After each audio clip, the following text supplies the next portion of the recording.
Hey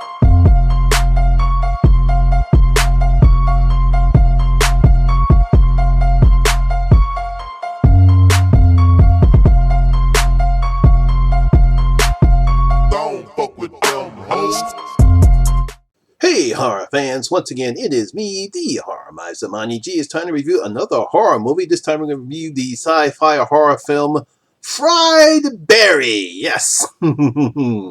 Now, Fried Berry is a 2020 South African horror thriller film. It was written and directed by Ryan Kruger. The film stars Gary Green, Chanel De Jager, and Sean Cameron Michael. Now, in this particular film, Barry is a drug-addled, abused bastard who, after yet another drug bender, is abducted by aliens. He takes a backseat as the alien takes his body on a joyride full of drugs, sex, and violence. Yeah, kind of sounds like a horror movie I watched called The Hidden.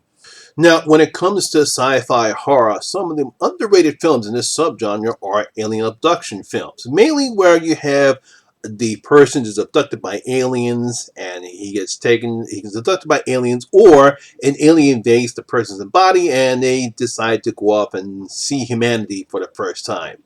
Now, some of these movies are pretty good, such as Fire in the Sky and Under the Skin, and some of them are kind of bad, like The Fourth Kind and Prodigy, but I still find this interesting premise for a sci-fi horror film. I always like it because most people believe that we're not the only intelligent life forms in this world, and plenty of filmmakers use this to make some good and some not so good sci-fi horror films. Now, such is the case with South African writer-director Ryan Kruger's latest entry into the subgenre called Fried Berry.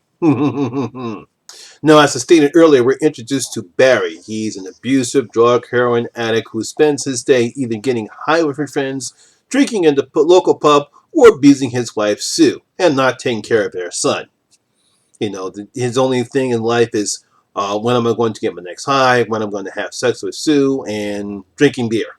While out on another drug-fueled bender, Barry is abducted by aliens, and one of them takes over his body. The rest of the film shows the alien takes Barry out for a joyride as the alien enjoys sex, drugs, music, and violence with the humans he encounters, sort of like a grown-up version of E.T.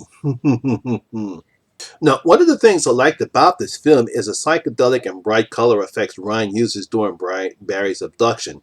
There's lots of flashing red lights, and the comedic music he puts the audience on a mind trip that makes you feel like you're inside Barry's drug-fueled mind. It's very psychotic. It's very bright colors. Just like in the bright colors in Close Encounters of the Third Kind, when we actually see the inside of the ship. This is something similar like that, but more on a more psychedelic scale.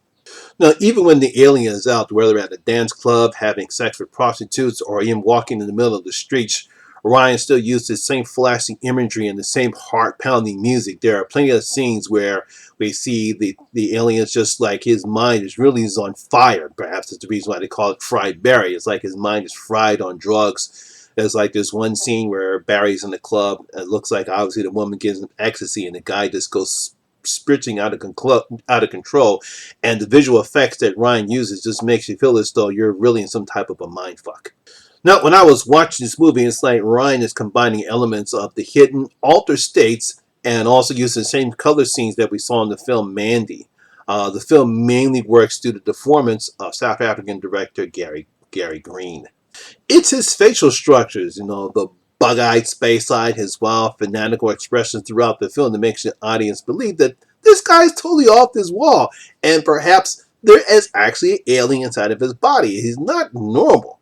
I mean, he looked crazy even before the abduction, but that's mainly because of Gary Green's facial expressions.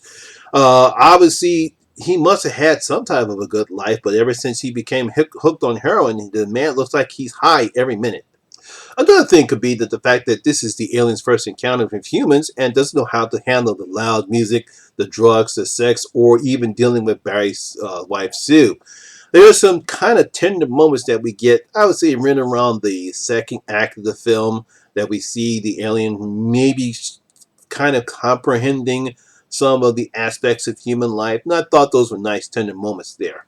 Now, while I love how Ryan shows these encounters, the film kind of slows down, especially during the third act, because it seems that Ryan doesn't know how to end the film. There are a couple of encounters that happen to Barry that doesn't fit or doesn't make sense with the narrative Ryan is trying to tell here. It's like, okay, we have the alien encounter this, we have the alien encounter that. Oh, I know, let's have the alien encounter this. Oh, let's have the alien encounter that. It's like, okay, we already had these encounters before. I think we need to end the film, and I think Ryan pushes the this aspect a bit too much, and it kind of slows the film down. We already had this mind trip that we see throughout the whole film, and right around the third act, I could understand one encounter because I thought it was kind of decent, but the next encounter that Ryan has, that Barry has, didn't make any sense at all. It was, I guess, more an excuse to some more flashing imagery that simply just didn't make any sense to me.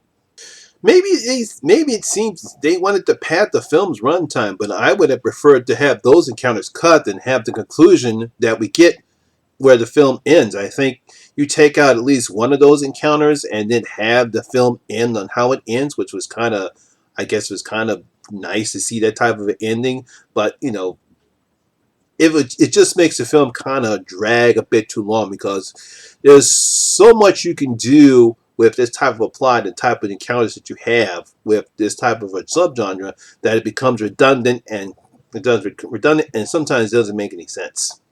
But overall, that did not stop my enjoyment of this incredible, mind-bending, psychedelic, pulsating sci-fi horror film that combines the elements of The Hidden, Altered States, and Mandy. As a matter of fact, I think this is the most psychedelic film I've seen since Altered States and Mandy.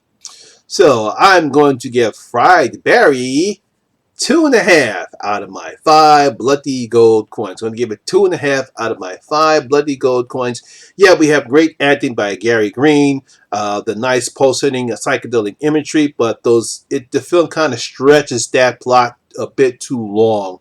It would have cut that aspect out, cut that last encounter out, and just have the film end where it ends. That would have been better, but it's still good.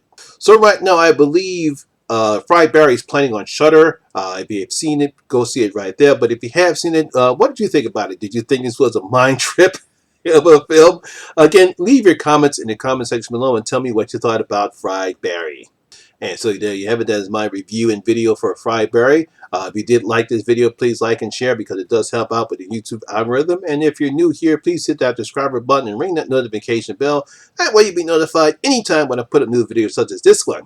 Once again, my name is Lamont Smith, better known as the Horror Miser Monty G, and always remember that horror rules. I'll see you in my next video. I'm out.